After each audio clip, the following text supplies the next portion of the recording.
11 নম্বর তারাবি। আজকে আমরা এই তারাবি যা তিলাওয়াত করেছি তারাবি নামাজে, তার মধ্যে সূরা ইউসুফ আলাইহিস সালাতু ওয়াস সালামের ঘটনার অবশিষ্ট অংশ আমরা আলোচনা করব। ইউসুফ আলাইহিস সালাতু ওয়াস সালাম যখন বাদশার স্বপ্নের ব্যাখ্যা করলেন এবং বাদশা তাকে এই ব্যাখ্যার পরে কারাগার থেকে মুক্তি দিলেন, ইউসুফ আলাইহিস সালাতু ওয়াস সালাম ওনাকে বললেন যে ক্বালা জাআলনি আলা খাযাইনিল আরদ ইন্নী হাফিজুন আলিম, আমাকে রাষ্ট্রের কোষাগারের দায়িত্বে দিন, আমি এটার সংরক্ষণ করতে পারবো, সংরক্ষণকারী, এবং আমার এটার জ্ঞানও আছে। ওনাকে এটার দায়িত্ব দেওয়া হলো। তো কোষাগার থেকে যখন দুর্ভিক্ষ দেখা দিল তখন খাবার বন্টন করতেছেন। তো এই সময়ে ওনার যে বাইরা শত্রুতা পোষণ করছিল, ওই উনার বাইরেও খাবার নেওয়ার জন্য আসছে। উনি তো চিনতেছেন কিন্তু তারা ওনাকে চিনে না। তো উনি তাদেরকে খাবার দিতে গিয়ে শর্ত দিলেন যে তোমাদের আরেকজন ভাই আছে, অর্থাৎ ইউসুফের আপন ভাই যে বিনয়ামিন, আর যারা খাবার নেওয়ার জন্য আসছে ওরা হলো ওনার সৎ ভাই। সৎ ভাইদেরকে বলতেছেন তোমাদের যে আরেক ভাই আছে বৈমাত্রীয় ভাই বিনয়ামিন, তাকে নিয়ে আসতে হবে। তো তারা পরবর্তীতে তাকে নিয়ে আসলো। তাকে নিয়ে আসার পর উনি কৌশলে তার যে ব্যাগ ছিল, খাবার দেওয়ার ব্যাগ, ওইটার ভিতরে একটা পাত্র ঢুকাই দিলেন। এরপর তো তাদেরকে বিদায় করে দিলেন। বিদায় করে দেওয়ার পরে লোক পাঠাইলেন যে তোমরা তো পাত্র একটা নিয়ে গেছো। লোক ডেকে বলল, বললেন না না, আমরা তো চুরি করি নাই, পাত্র নেই নাই। তারপর বললেন যে ঠিক আছে, যার ব্যাগের মধ্যে পাত্র পাওয়া যাবে ফাজাযাউহু, সে হলো ওটার প্রতিদান, অর্থাৎ তাকে আমরা রেখে দিব, তাকে দিয়ে যেতে হবে। বলে ঠিক আছে। তখন এই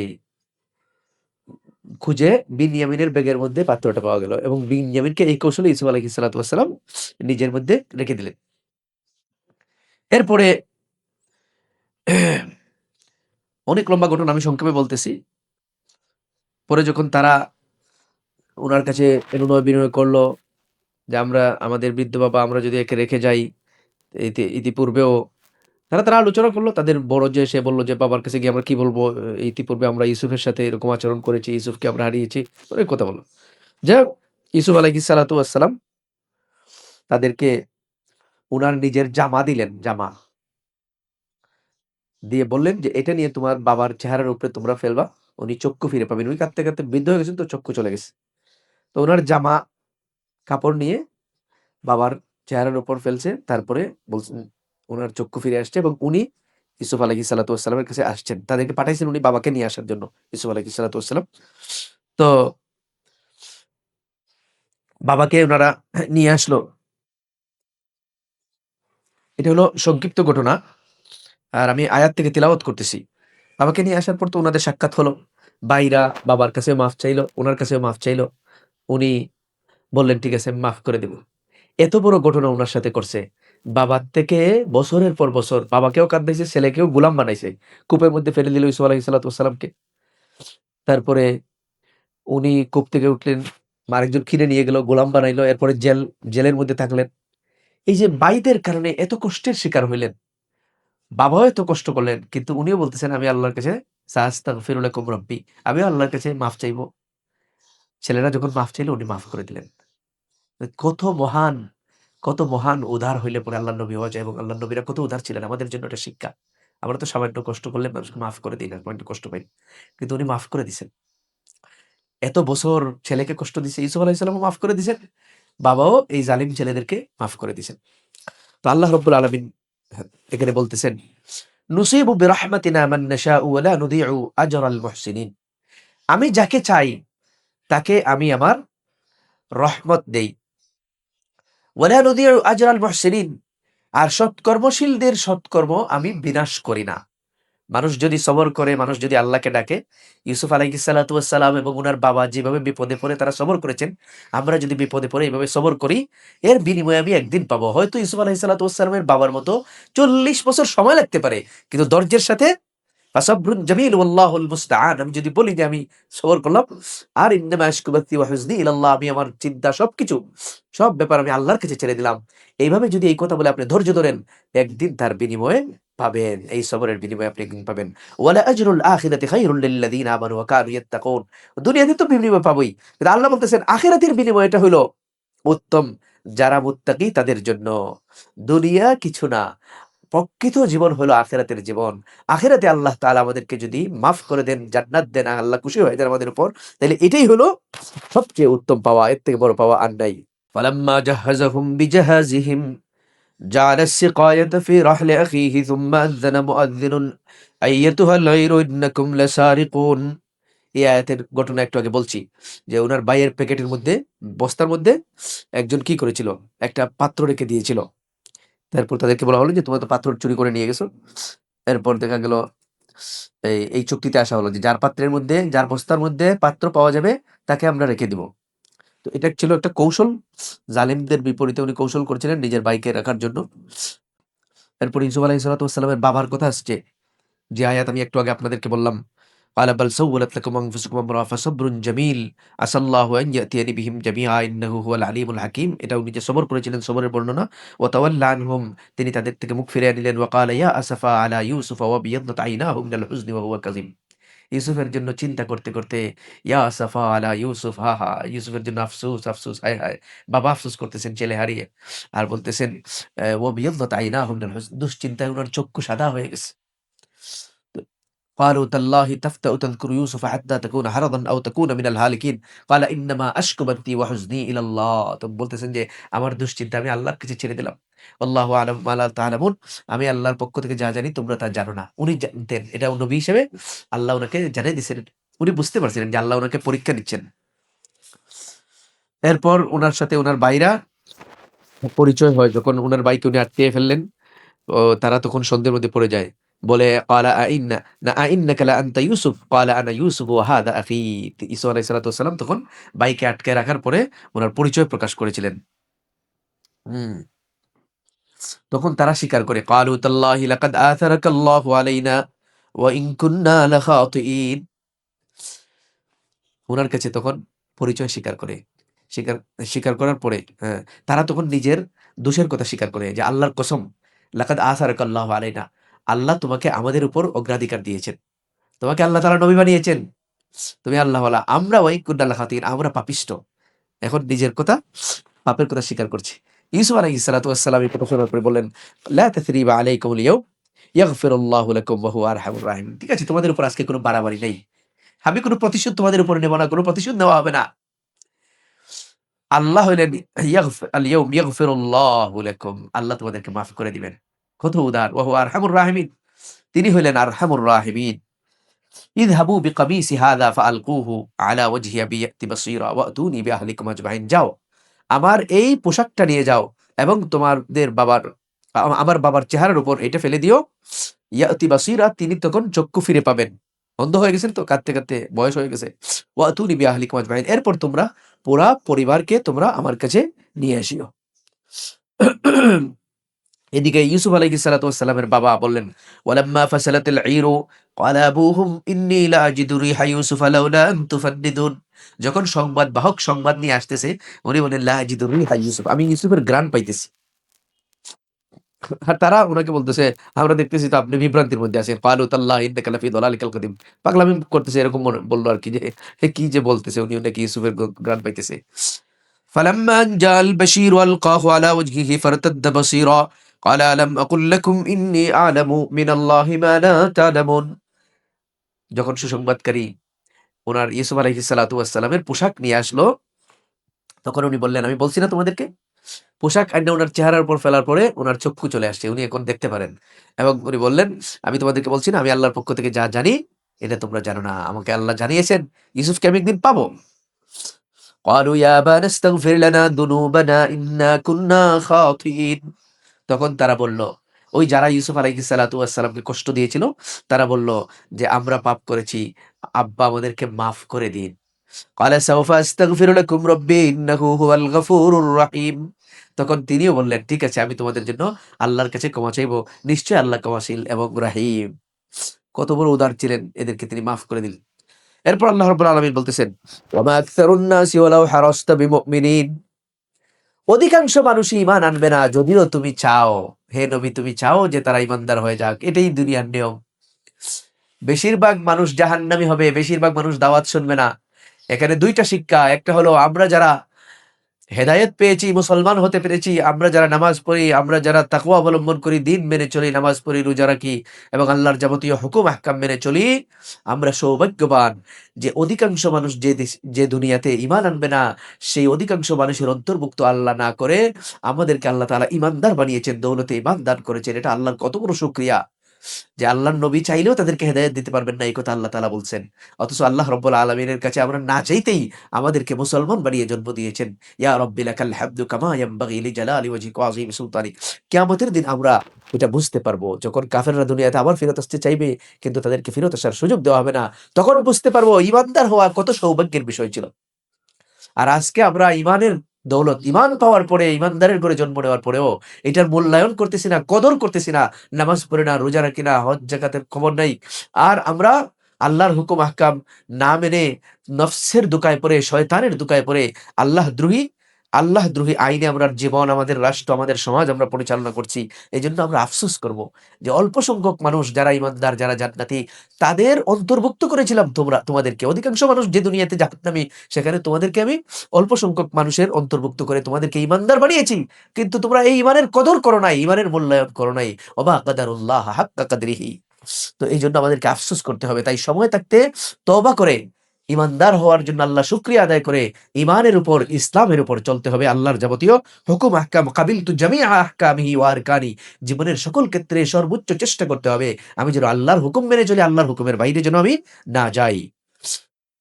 ওমা ইউমিনু আকসারুহুম বিল্লাহি ইল্লা ওয়া হুম মুশরিকুন। তাদের অধিকাংশ, অর্থাৎ পৃথিবীর মানুষের অধিকাংশই আল্লাহর উপর ঈমান আনে নাই। আফসোস, ইল্লা ওয়া হুম মুশরিকুন, তারা বরং শিরিক করেছে। তো আল্লাহর নবীকে বলতেছেন যে বলো, কুল হাদিহি সাবিলি আদউ ইলাল্লাহি আলা বাসীরাতিন আনা ওয়া মান ইত্তাবাআনি। আমার কাজ হইল কি? হাযিহি সাবিলি, এটা হলো আমার পথ। আদউ ইলাল্লাহ, আমি আল্লাহর দিকে মানুষকে ডাকি, আলা বাসীরাতিন, দলিল প্রমাণের ভিত্তিতে। আল্লাহর পক্ষ থেকে আমার কাছে ওহী এসেছে এর ভিত্তিতে, ওয়া মান ইত্তাবাআনি, এবং যারা আমার অনুসরণ করে, যারা আমার অনুসারী, আমার সাহাবী এবং আমার উম্মত, তারাও এই পথে তোমাদেরকে, আল্লাহর পথে তোমাদেরকে ডাকবে। এছাড়া জোর করে আমরা তো আর মানুষকে ঈমানদার বানাইতে পারবো না। আমাদের কাজ হলো নবী সাল্লাল্লাহু আলাইহি ওয়াসাল্লামের যে কাজ ছিল সেই কাজ। সেই কাজ কি? যে আদউ ইলাল্লাহ। আমরা মানুষকে আল্লাহর দিকে দাওয়াত দিয়ে যাব, মানুষকে দাওয়াত দিয়ে যাব, শেষ নিঃশ্বাস পর্যন্ত দাওয়াত দিয়ে যাব। এক্ষেত্রে যদি মানুষ আমাদেরকে মারেও, জুলুমের শিকারও আমরা হই, দাওয়াত আমরা বন্ধ করব না। এটাই হলো কথা। ঠিক আছে? রাসূলুল্লাহ সাল্লাল্লাহু আলাইহি ওয়াসাল্লাম তায়েফে গিয়ে কত নির্যাতনের শিকার হইছেন। মাথার থেকে রক্ত ঝরেছে, পাথরের আঘাতে মাথার থেকে রক্ত ঝরেছে। উহুদের যুদ্ধে দাঁত শহীদ হয়েছে। তো রাসূলুল্লাহ সাল্লাল্লাহু আলাইহি ওয়াসাল্লাম ইসলামের জন্য কত কষ্ট করেছেন। আমরা তো নবী না, সাহাবী না, কোন বড় ওলি আল্লাহ হতে পারি নাই, আলেমও হতে পারি নাই। তারপরও আমরা দ্বীনের জন্য সামান্য কষ্ট করতে রাজি না। নিজের নামাজটা পড়তে রাজি না। নামাজ পড়লে অন্যকে এটা বলতে রাজি না। এভাবে আমরা কিভাবে মুক্তি পাবো? আমার ভাইয়েরা, আমার বোনেরা, আমার মা-বাবারা, চেষ্টা করতে হবে। রাসূলুল্লাহ সাল্লাল্লাহু আলাইহি ওয়াসাল্লাম নিজের রক্ত ঝরিয়ে দ্বীনের দাওয়াত, দ্বীনের জিহাদ, দ্বীনের প্রতিষ্ঠার জন্য কাজ করেছেন। আমরাও যতটুকু পারি দ্বীনের কাজে শরীক হব, তালিমের কাজে শরীক হব, অন্যদের কাছে এই দাওয়াত এরপর আল্লাহ রাব্বুল আলামিন বলতেছেন, লাকাদ কানা ফি কাসাসিহিম ইবরাতুল লিউলিল আলবাব। এই যে কিসসা, এই যে ঘটনা, ইউসুফ আলাইহিস সালাতু ওয়াস সালামের ঘটনা, ইসা আলাইহিস সালাতু ওয়াস সালামের ভাইয়ের ঘটনা, উনার সাথে যে আচরণ, এবং কোরআন শরীফে এরকম আরো ঘটনা আল্লাহ তাআলা বর্ণনা করছেন। এই ঘটনার মধ্যে আল্লাহ রাব্বুল আলামিন জ্ঞানী মানুষদের জন্য শিক্ষা রেখেছেন। এখানে অনেক শিক্ষা আমাদের জন্য আছে। এই ঘটনা আল্লাহ তাআলা আমাদের জন্য বর্ণনা করেছেন। ঈমানের পরীক্ষা, সবরের পরীক্ষা, মহান হওয়ার জন্য, নবী হওয়ার জন্য, আল্লাহ রাব্বুল আলামিনের কাছে বড় হওয়ার জন্য, মকবুল হওয়ার জন্য কত ধৈর্য জীবনে ধারণ করতে হয়। বিপদের সময় কি করতে হয়? একদম ছোট থেকে শুরু করে ১ম এ স্বপ্ন দেখা, স্বপ্ন দেখলে কি করতে হয় আমরা আপনাদেরকে বলছি, কাউকে বলবেন না। এইটার থেকে শুরু করে একদম শেষ পর্যন্ত জালিমকে কিভাবে আমরা মাফ করে দেই, এই দলিল পর্যন্ত, এই শিক্ষা পর্যন্ত, এই ইবরত পর্যন্ত আল্লাহ রাব্বুল আলামিন আমাদেরকে দান করেছেন। এরপর আল্লাহ রাব্বুল আলামিন বলতেছেন, আল্লাহুল্লাযী রাফা'আস সামাওয়াতি বিগাইরি আমাদিন তারাউনাহা সুম্মা ইসতাওয়া আলাল আরশি ওয়া সাখখারাশ শামসা ওয়াল কমারা কুল্লুন ইয়াজরি লিআজালিন মুসাম্মা ইউদাব্বিরুল আমরা ইউফাসসিলুল আয়াতি লাআল্লাকুম বিলিকাই রাব্বিকুম তুকিনুন। আল্লাহ আকাশকে রাফা'আস সামাওয়াতি বিগাইরি আমাদিন। কোন খুঁটি ছাড়া আল্লাহ রাব্বুল আলামিন আকাশকে আমাদের মাথার উপর রেখে দিয়েছে। আকাশকে উপরে আটকে রেখেছেন। এটা কি আমাদের জন্য শিক্ষা না? যে এই আকাশকে সামান্য আপনি যদি একটা একটা ধরেন ৫ ডিসিমিল জায়গার উপর ১০০ স্কয়ার ফিটের একটা জায়গার উপর একটা বিল্ডিং বানান, ৫০০ স্কয়ার ফিটের উপর একটা ছাদ দেন। খুঁটি ছাড়া, পিলার ছাড়া এটাকে একটা জিনিসকে শূন্যে আটকাইতে পারবেন না। এই মহা আকাশ যার উপরে আরো ৬ আকাশ, তার উপরে আছে জান্নাত, জাহান্নাম। কিভাবে আল্লাহ তাআলা শূন্যে এগুলোকে আটকায় রাখছেন? এই আকাশকে কিভাবে আল্লাহ রাব্বুল আলামিন শূন্যে আটকায় রাখছেন? এগুলো কি আমাদের জন্য শিক্ষা না? এরপরে আল্লাহ রাব্বুল আলামিনের আরশ, যেই আরশ আসমান জমিন সবকিছুকে বেষ্টন করে রেখেছে। কত মহান, কত বড় সেই আরশ। এগুলো কি আমাদের জন্য শিক্ষা না? ওয়াসাখখারা আশ-শামসা ওয়াল কামার, সূর্য চন্দ্র আমরা দেখি তারা নির্দিষ্ট নিয়মে আবর্তিত হয়। কেউ কারো আগে যায় না, পিছেও যায় না। একদম নির্দিষ্ট টাইমে প্রত্যেকদিন পূর্ব দিকে ঠিক মতোই উঠে। পশ্চিম দিকে কোনোদিন যায় না, কোনোদিন উত্তর দিকে উঠে না, কোনোদিন দক্ষিণ দিকে উঠে না। চাঁদ ঠিক মতোই তার টাইম মতো অমাবস্যার সময়, পূর্ণিমার সময় চাঁদ আসে, অমাবস্যার সময় আস্তে, আস্তে হারিয়ে যায়। তো এই যে নিয়ম, এটা কে সৃষ্টি করেছে? এইগুলা সব কুল্লুন ফি ফালাকিন ইয়াসবাহুন, এটা সব কি? আল্লাহর আল্লাহর আনুগত্য করে চলে, আল্লাহর নিয়মের অধীন। ইউদাব্বিরুল আমরা ইউফাসসিলুল আয়াতি লাআল্লাকুম বিলিকাই রাব্বিকুম তুকিনুন। আল্লাহ বলতেছেন, এই সমস্ত নিদর্শন আল্লাহ বর্ণনা করেন যেন তোমরা আল্লাহর সাক্ষাৎকে দৃঢ়ভাবে বিশ্বাস করো। যে আল্লাহ রাব্বুল আলামিন এই আকাশ সৃষ্টি করেছেন, এই মহাশূন্যে আকাশকে রেখেছেন, এই চন্দ্র সূর্য যে আল্লাহ রাব্বুল আলামিন একটা নির্দিষ্ট নিয়মের মধ্যে আবর্তিত করেন, এই আল্লাহ রাব্বুল আলামিনের কাছে একদিন আমাকে ফিরে যেতে হবে। আল্লাহর সাক্ষাতে আমাকে মিলিত হতে হবে। আল্লাহর সামনে দুনিয়ার কৃতকর্মের ব্যাপারে, কৃত আমলের ব্যাপারে আমাকে একদিন হিসাব দিতে হবে। وهو الذي مد الأرض وجعل فيها رواسي وأنهارا ومن كل الثمرات। আল্লাহ বলতেছেন আবার, এই জমিনকে আল্লাহ তাআলা তোমাদের জন্য প্রশস্ত করে দিয়েছেন। আর জমিনের মধ্যে আল্লাহ রাব্বুল আলামিন নদী দিয়েছেন। নদীর থেকে আমরা পানি পান করি, মাছ খাই, নদীর থেকে সেচের জন্য পানি উঠাই। ওমিন কুল্লি সামারাত, এবং সব ধরনের ফল ফসল এগুলো আল্লাহ তাআলা আমাদের জন্য স্মরণ করিয়ে দিচ্ছেন। এরপর আল্লাহ বলতেছেন, ইন্নাল্লাহা লা ইউগাইয়িরু মা বিকাওমিন হাত্তা ইউগাইয়িরু মা বিআনফুসিহিম। আল্লাহ কোন জাতির অবস্থা ততক্ষণ পর্যন্ত পরিবর্তন করেন না, যতক্ষণ পর্যন্ত না জাতি তার নিজের অবস্থা পরিবর্তন করে। ব্যক্তিগত জীবনে দেখুন, আপনি খুব অভাবী। তো আপনি, আল্লাহ তাআলা সমাধান দিয়েছেন যে অভাব যদি থাকে আল্লাহর কাছে তওবা করো। গুনার কাজ ছেড়ে দাও। আল্লাহ তাআলা অভাব দূর করে দিবেন। কিন্তু আমি এটা করতে রাজি না। আমি গুনার কাজও ছাড়বো না, আর আল্লাহ আমাকে সাহায্য করবেন। এটা কেমন করে হয়? আমি আমার নিজের অবস্থা পরিবর্তন করি, নিজের আমল পরিবর্তন করি, তওবা করে আল্লাহর দিকে রুজু হই। ঠিক তেমনি ভাবে একটা দেশের মধ্যে জুলুম চলতেছে, খুন চলে, ধর্ষণ চলে। তো এই দেশের অবস্থা আল্লাহ কেমনে পরিবর্তন করবেন? আমরা যদি চেষ্টা না করি, আমরা জালিম শাসককে পরিবর্তন করতে হবে, ক্ষমতার থেকে নামাইতে হবে। আমরা চেষ্টা করা লাগবে, জালিমের বিরুদ্ধে কথা বলতে হবে, প্রয়োজনে অস্ত্র ধরতে হবে। তখন আল্লাহ রাব্বুল আলামিন আমাদেরকে সাহায্য করবেন। বদরের যুদ্ধে, উহুদের যুদ্ধে এগুলো শিক্ষা। রাসূলুল্লাহ সাল্লাল্লাহু আলাইহি ওয়াসাল্লাম মদিনায় বসে শুধু দোয়া করেন নাই। বদরের যুদ্ধে রমজানের মধ্যে রোজা রেখে ৭০ মাইল ভ্রমণ করেছেন। ৭০ মাইল হেঁটে, পায়ে হেঁটে, কষ্ট করে গিয়ে কি করছেন তারা? কাফিরদের বিরুদ্ধে যুদ্ধ করেছেন। তখন মুসলমানরা যেহেতু চেষ্টা করেছেন, এত কষ্ট করেছেন রমজানের মধ্যে, তখন আল্লাহ ফেরেশতা পাঠিয়ে ওনাদেরকে সাহায্য করেছেন। এইভাবে আমরা জাতির অবস্থা, দেশের অবস্থা, নিজের অবস্থা পরিবর্তনের জন্য চেষ্টা করতে হবে। তখন আল্লাহ তাআলা আমাদের জন্য কি করবেন? পরিবর্তন এনে দিবেন। আল্লাহু ইয়াবসুতুর রিজকা লিমান ইয়াশাউ ওয়া ইয়াকদির। আল্লাহ বলতেছেন, আল্লাহ যার জন্য ইচ্ছা রিজিককে প্রশস্ত করে দেন, যার জন্য ইচ্ছা রিজিককে সংকীর্ণ করে দেন। ওয়া ফারিহু বিল হায়াতিদ দুনিয়া। কিন্তু পাপিষ্ঠরা, জালিমরা, কাফিররা দুনিয়া নিয়ে উদ্বেলিত, আনন্দে মত্ত থাকে। ওয়ামাল হায়াতুদ দুনিয়া ফিল আখিরাতি ইল্লা মাতা। কিন্তু আল্লাহ বলতেছেন, আখিরাতের তুলনায় দুনিয়া সামান্য কয়দিনের ভোগ্য বস্তু, এছাড়া আর কিছু নয়। তারপর বলেন, আল্লাযীনা আমানু ওয়া তাতমাইন্নু কুলুবুহুম বিযিকরিল্লাহ, আলা বিযিকরিল্লাহি তাতমাইন্নুল কুলুব। যারা ঈমানদার তারা আল্লাহর জিকির দিয়ে, জিকির করে করে অন্তরের মধ্যে প্রশান্তি লাভ করে। নিশ্চয়ই আলা বিযিকরিল্লাহি তাতমাইন্নুল কুলুব, আল্লাহর জিকির, কোরআন তিলাওয়াত করা, সুবহানাল্লাহ, আলহামদুলিল্লাহ, এগুলো আল্লাহর জিকির, আল্লাহকে স্মরণ করা। তো এই জিকির করলে উপস্থিত আপনি মনের মধ্যে প্রশান্তি লাভ করবেন। আজকার নামাজের পরে আছে ৩০ মিনিট, ৪০ মিনিট, ১ ঘন্টা পর্যন্ত পড়া যাবে। নামাজের পরে এরকম অনেক জিকির আছে, যেমন সুবহানাল্লাহ ৩৩ বার, আলহামদুলিল্লাহ ৩৩ বার, আল্লাহু আকবার ৩৩ বার, সালাম ফিরানোর পরে, তারপরে আমরা সালাম ফিরানোর পরে আস্তাগফিরুল্লাহ ৩ বার। এরপর অনেক দোয়া আছে, এগুলো বলে শেষ করতে পারব না। তো এগুলো আমরা শিখে নিব আমাদের ক্লাসে এবং শিক্ষিকাদের কাছ থেকে ইনশাআল্লাহ। শিক্ষক শিক্ষিকা যারা আছেন আপনাদেরকে শিখাইয়া দিবেন। এরপর আল্লাহ রাব্বুল আলামিন বলতেছেন, আল্লাযীনা ইস্তাহিব্বুনাল হায়াতাদ দুনিয়া আলাল আখিরাতি ওয়া ইয়াসুদ্দুনা আন সাবিলিল্লাহি ওয়া ইয়াবগুনাহা ইওয়াজা উলাইকা ফি দালালিম বাঈদ। যারা আখিরাতের উপর, আখিরাতের বিপরীতে, আখিরাতের থেকে দুনিয়ার জীবনকে অধিক প্রাধান্য দেয়, পছন্দ করে, মহব্বত করে, দুনিয়ার ভালোবাসায় মতো, আখিরাতের কোনো খবর নাই, আখিরাতের জন্য তার কোনো আমল নাই। ওয়া ইয়াসুদ্দুনা আন সাবিলিল্লাহ, এবং আল্লাহর দ্বীনের কাজের মধ্যে বাধা দেয় তারা। ওয়া ইয়াবগুনাহা ইওয়াজা, এবং তাতে বক্রতা চায়, বক্রতা সৃষ্টি করে, বক্রতা কামনা করে। উলাইকা ফি দালালিম বাঈদ, এরা সুস্পষ্ট গুমরাহী, এরা গুমরা, এরা পথভ্রষ্ট। ওয়া ইয তাআযানা রাব্বুকুম লা ইন শাকারতুম লা আযীদান্নাকুম ওয়া লা ইন কাফারতুম ইন্না আযাবি লাশাদীদ। তোমাদের রব ঘোষণা দিয়েছেন, লা ইন শাকারতুম, যদি তোমরা আল্লাহর কোনো নিয়ামত পেয়ে শুকরিয়া আদায় করো, লা আযীদান্নাকুম, তাহলে আমি অবশ্যই তোমাদেরকে কি করব, বাড়াইয়া দিব। ওয়া লা ইন কাফারতুম ইন্না আযাবি লাশাদীদ, যদি তোমরা কুফরি করো, অকৃতজ্ঞ হও, আল্লাহর নিয়ামতের শুকরিয়া আদায় না করো, তাহলে অবশ্যই আমি তোমাদেরকে, জেনে রাখো, আমার শাস্তি কঠোর, আমি কঠোর শাস্তি দিব। তো একটা উদাহরণ দিয়েছেন তাফসীর মারিফুল কোরআনের মধ্যে, যে আরব বিশ্বের মানুষ, তাদেরকে আল্লাহ তাআলা ধন সম্পদ দিয়েছেন, যাদেরকে ধন সম্পদ দিয়েছেন, তারা খুব বেশি মেহমানদারি করত, মেহমানদারি করত। একজন মেহমানকে দুইজন নেওয়ার জন্য তরবারি নিয়ে যুদ্ধ অবতীর্ণ হয়ে যেত, যে না আমার মেহমান আমি নেব, আরেকজন বলতো না আমার মেহমান আমি নেব।